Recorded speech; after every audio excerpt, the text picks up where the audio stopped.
প্রতিটা বাঙালি হিমাচল প্রদেশে কিন্তু ঘুরতে এসেছেন অনেকবারই, এবং সিমলা, কুলু, মানালি এগুলো তাদের সবসময় একটা স্বপ্ন থাকে, তারা হিমাচল প্রদেশ যাবেন, এই জায়গাগুলো ঘুরবেন।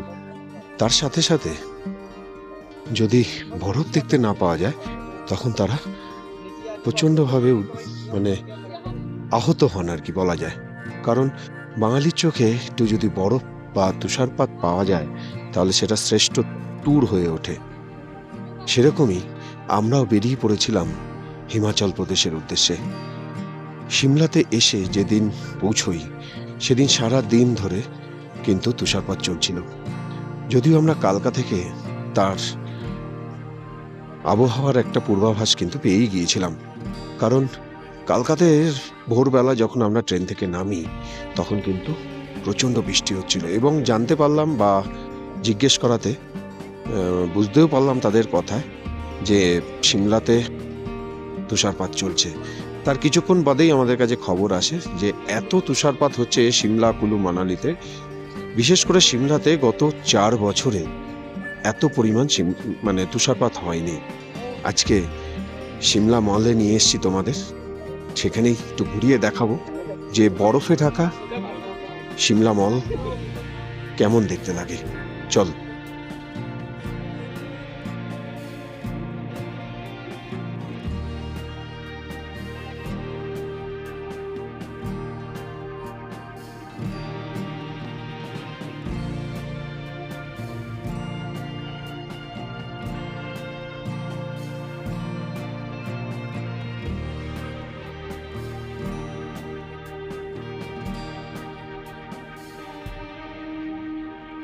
সূর্যের কিরণ থাকলেও মেঘ কিন্তু রয়েছে, মানে কখন যে ওয়েদার আবার ড্রপ হয়ে যাবে সেটাই কিন্তু চিন্তার কারণ।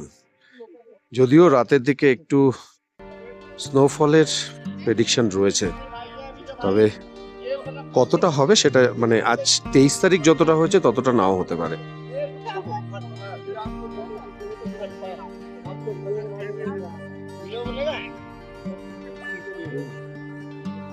এটাই কিন্তু মেইন ম্যাল এরিয়া। এই পর্যন্ত আসার পরে এইখানেই রয়েছে, একদম 360-তে তোমাদের ঘুরে দেখাচ্ছি। এই দেখো, এই হলো সেই চার্চ। চলো এগিয়ে যাই। সিমলা ম্যালের ভিউ পয়েন্ট থেকে তোমাদেরকে দেখাচ্ছি সিমলার ভিউটা। তুষার আবৃত সিমলা।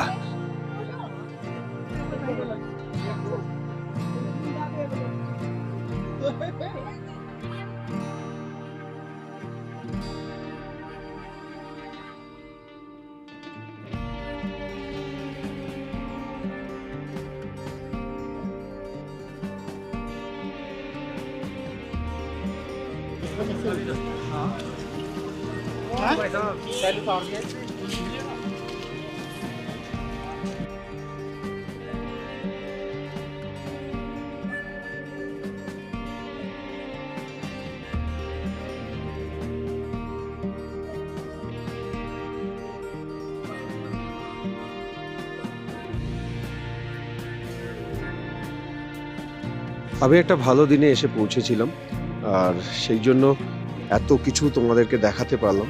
আর যদি তোমাদের মনে হয় যে ভালো লেগেছে ভিডিওটা, তাহলে একটু সাবস্ক্রাইব করে দিও, আর ভালো না লাগলে দেখো, কারণ আমার এই চেষ্টাটুকু কিন্তু যথেষ্ট আমার তরফ থেকে, কারণ আমি যতটুকু পেরেছি করেছি, তোমাদেরকে দেখানোর চেষ্টা করেছি। হ্যাঁ, আমি হয়তো অনেক কিছু ডিটেলে তোমাদেরকে দেখাতে পারলাম না, কিন্তু আমি যেটুকু দেখলাম সেটুকুই তোমাদেরকে দেখালাম। আজকের মতন শেষ করছি, আবার দেখা হবে অন্য কোনো ভিডিওতে। টাটা।